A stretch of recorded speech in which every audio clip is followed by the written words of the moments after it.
All right, we're on. We're on. Here we are. I'm so glad to see everybody. I'm glad to see you, Alex. Good, thank you. I mean, we did send this out to 595 people via email, so we'll see who jumps in. I definitely got some clicks on my email a couple days ago to get people to start joining these live streams with us, because you definitely have some really awesome and powerful information to share whenever we jump on these things. So, Joe, give me a quick little introduction of who you are, what you do. Talk to me for a couple minutes about that. You got it, man. So I'm Joe Christensen with Aqueducts. I'm joining you from Las Colinas, Texas here. If you're following on any of the channels, you might be in Florida, where I grew up. You could be in Texas, where I currently live. You could be among any of my the places where I've gone as a consultant, any of the places I played as a baseball player. But if you are any of those people, just pile in and leave some comments for us. We're going to talk about water and how it helps you thrive. So yeah, just pile in. Again, I'm Joe Christensen with Aqueducts. I'm the managing partner here at Aqueducts Consulting. We help your business processes. We help bring your business processes to life. And so we'll be talking about how water actually helps your whole life thrive. People need water personally, but also at work. So that's who I am, Alex. Awesome. Great. Well, let's get right into it then. Let's talk a little bit about, these comparisons between water and data. What's your first sort of thing that comes to mind when you think about how those two concepts are very much connected? Yeah, I'm going to turn my light on. All right. I just realized I'm in the shadows. No, I can't do that.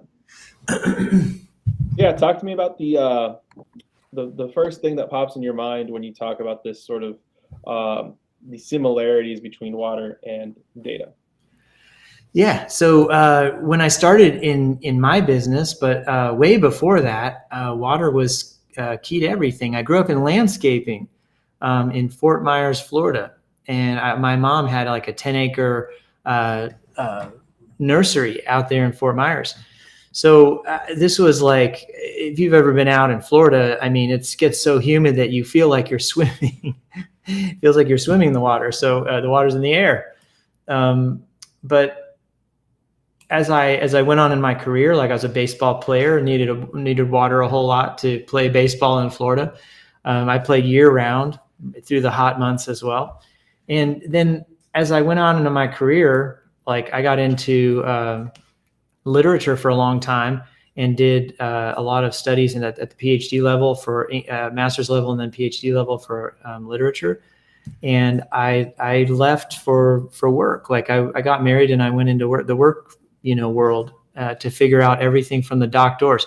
So if anybody here is joining, and if you're sitting at zero professionally and you're trying to get in, or if you're at a place like at a job where you're looking to increase, grow your career, that's where I started.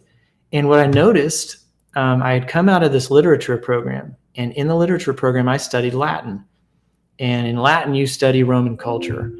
So I called my company Aqueducts when I started it because there was such an amazing link between the way that processes and data flow in a business and how they irrigated a city.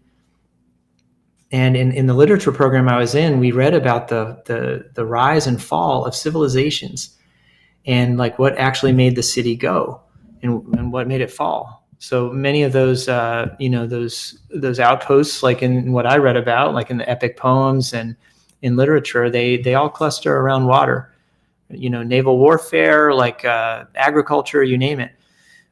So when I started my company, I saw that water flows through a business, and it just like it flows through your life. So that was my first comparison. That was the arch comparison. Yeah. You mean the way water flows through aqueducts, right? Yeah. There you go. That's awesome. So a lot of your understanding of data comes through literature. That's a really unique an interesting sort of way to come about, this understanding of data. So talk to me a little bit about the problems that you see out in the world, in your industry, with clients that you serve, where, as we talked earlier, you said that people, a big issue that you see is people can't get data in or out of systems, whether it's in a quick manner, in a more accurate manner.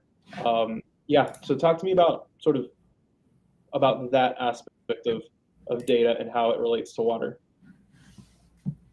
Yeah, so the problems we see the most, bar none, and I want to do this. So many people are joining this live, right? So think about this personally.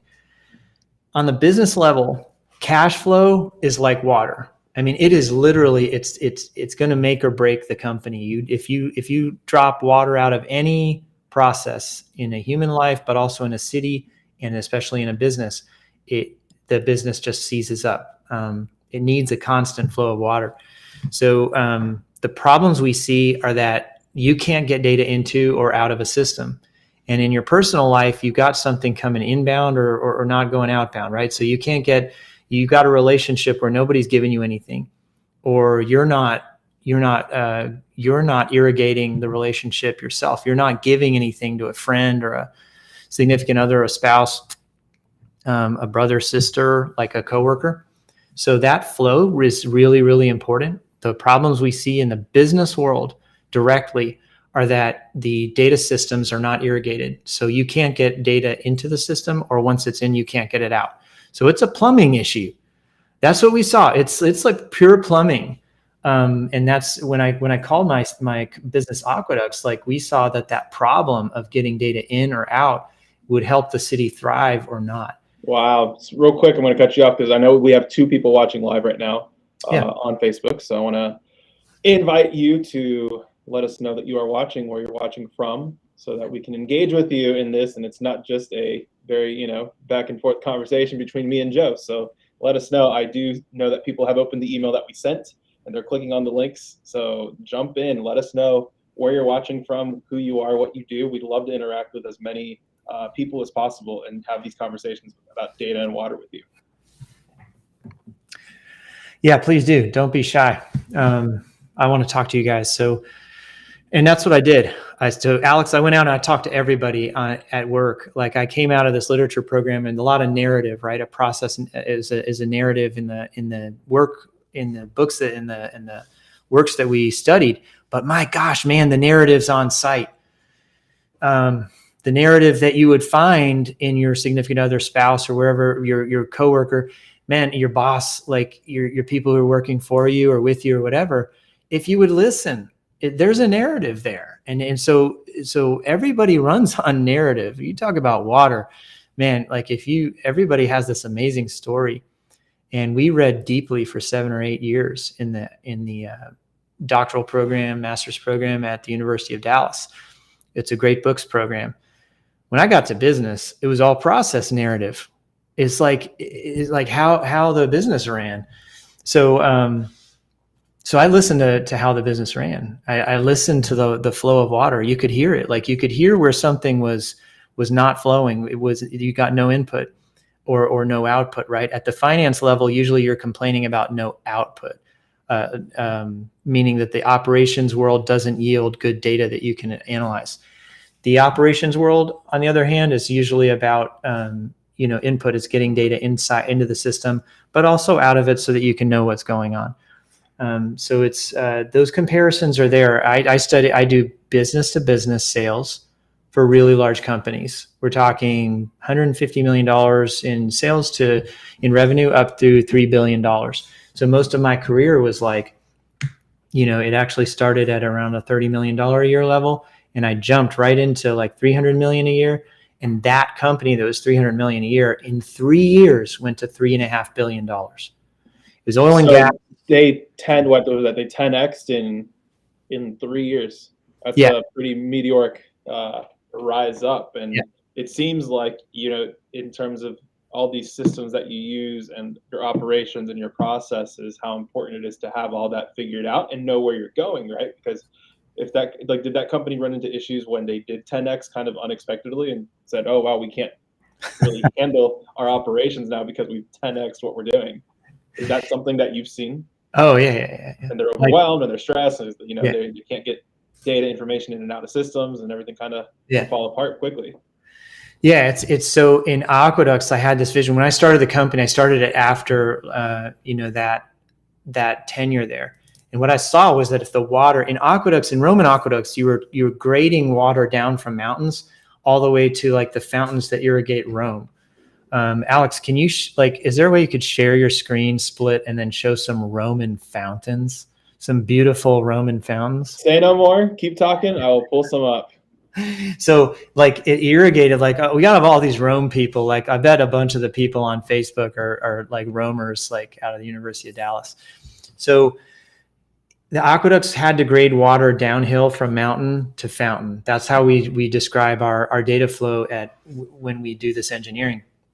And so the that grade, if it's too steep, it will tear apart the aqueducts. They can't handle the load. And that's in business, in your life.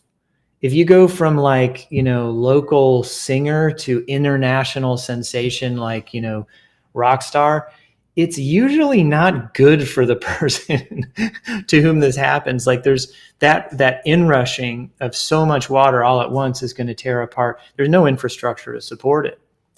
But if you do pure infrastructure and you don't have any water, like you've got you've got like an abandoned infrastructure. It's not there. Like they have to grow together. Like the water and the infrastructure have to grow together. You can see that in your life. If you come into money, that's one way. If you've adopted kiddos, that's, man, that, what to talk about an inrushing, there you go. We got our aqueducts coming up. So yeah, you just have to plan for it. Like the infrastructure has to be there. You have to build it for the purpose of delivering it to the fountains. And if you do, then you have a thriving civilization, super reliable. The water always comes in, right? You don't have this start, stop. And in the business that I saw, and most of the problems we see in business are that start, stop. So it's just full stop. or like the revenue side is so much that it just floods. And so you either have flood or like complete drought. So oil and gas is like that. Tech is like that. During COVID, I'm sure the health systems were like that, right? Complete flood. And now you get like complete retraction and like there hardly any COVID hosting. Wow. That's all really fascinating things. Do you see which types of companies or size of companies do you think struggle the most with this concept of their data not flowing like water, where there's a lot of kinks in the hose per se? Do you see that throughout different sort of revenue levels of companies? Like, do you see this in billion-dollar companies as you would in a couple $1 million company? Is this an issue that's pretty rampant all around? That's interesting, as a question, because you can have a $10 million company that has all the process complexity as like a multi-billion-dollar company. It's process complexity that matters the most. Now, usually everybody just does their best until they have the money to pay for like the major infrastructure. Nobody's pouring concrete like the good Roman concrete that they haven't been able to like mix and replicate, because they used to make an amazing mixture, and those arches are designed to make it, run efficiently. It's the least amount of concrete you can pour and have like this great thing. So what, the question is, which industries really trend this way? Manufacturing, distribution. If you're moving items around, almost certainly you're going to have this. If you're in the service space and you have a lot of resource planning, like booking people, and if you're eating up hours, and if you have to book people to tasks and everything and follow up on customer service and things like that, that's really where it's prevalent. But wow, the physical world, manufacturing, distribution, anything that touches, where you're moving stuff around, and if you're responding to major customer like requests and demands or whatever. those are the industries like manufacturing, distribution. Oil and gas will run that way. They're coming back with the price of oil rising. Mm-hmm. Healthcare, of course, just boomed with COVID, and now you'll have some healthcare companies sort of bust. Now they have to do the opposite. They have to tool down, and they knew that going into it. They knew it was going to boom and bust like that, and they just didn't know for how long. Wow, that's crazy.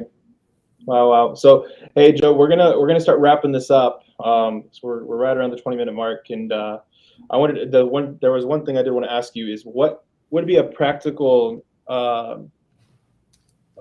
tip or advice that anybody who comes across this live stream, watches this video, something that they can take with them and kind of apply to their situation now when it comes to this concept of, water like data or data like water.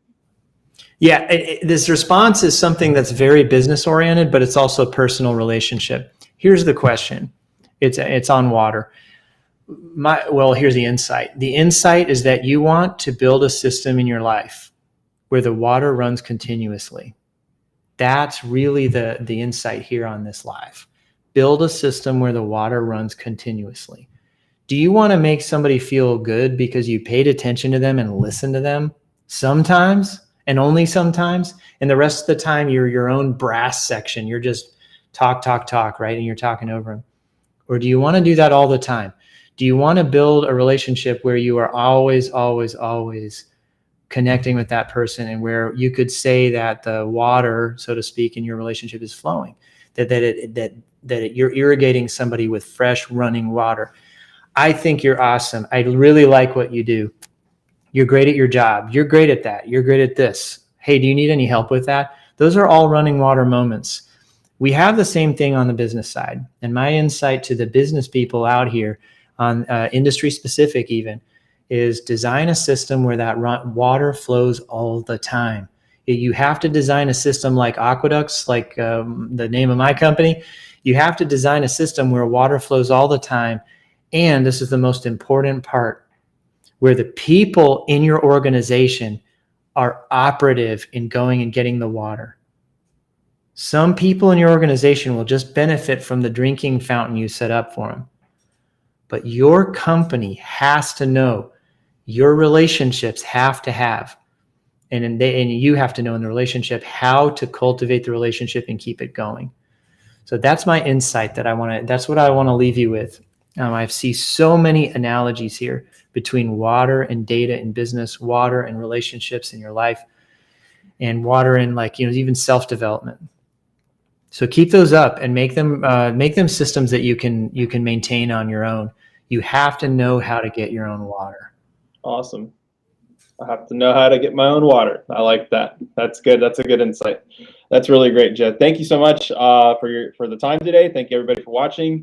I saw a lot of people click the email, open the email and click on our socials, but didn't really join. So I invite you, if you're watching this, to watch next week. We're going to keep, I think, talking a lot about aqueducts and water and how that, sort of plays into how you work, how data operates, how you operate. That's a really good conversation that I think people will get a lot of insight out of. So for all you lurkers out there who lurked today and didn't come in next time. We're going to have to start probably offering freebies or offers or something to get people to get in, because there's definitely a lot of interest in there, in the sense of people clicking around and stuff. So we invite you to, let us know when you're watching, how you're watching, what platform you're watching on, so we know how to best get you this content. And we will see you next week at 2 p.m. Central Time.